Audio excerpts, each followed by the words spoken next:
अस्सलामुअलैकुम, मैं हूं रिमशा। मैं आप सबको अपने चैनल रियलिटी न्यूज़ में वेलकम करती हूं। उम्मीद है कि आप सब लोग खैरियत से होंगे। मैं आपको आज की खबर से आगाह करती हूं।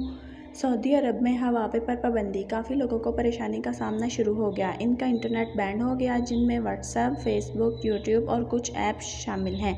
अब तक ये मुश्किल सिर्फ ज़ैन नेटवर्क पर देखी गई है। ऐसा लग रहा है कि ये ज़ैन का अंदरूनी मसला है, क्योंकि सवा और मोबली सारिफिन को ये मुश्किल पेश नहीं आ रही और ये सिर्फ कुछ मखसूस मॉडल में आ रही है, जिनका जिक्र आखिर में करेगा। और ज़ैन नेटवर्क लोगों को बोल रहे हैं कि मोबाइल चेंज करें। अब तक 15 दिन से ज़ायद अरसा गुजर गया है, लेकिन ज़ैन इसको ठीक ना कर सके। मॉडल्स हैं Y6, Y7 ऑनर। जिसने मेरे चैनल को अब तक सब्सक्राइब नहीं किया, वो बराए मेहरबानी मेरे चैनल को जल्द से जल्द सब्सक्राइब कर लें, ताकि आपको हर नई से नई आने वाली वीडियो को नोटिफिकेशन मिलता रहे। और बेल आइकन पर क्लिक करना ना भूलिएगा। आपका बहुत शुक्रिया। Please subscribe this channel.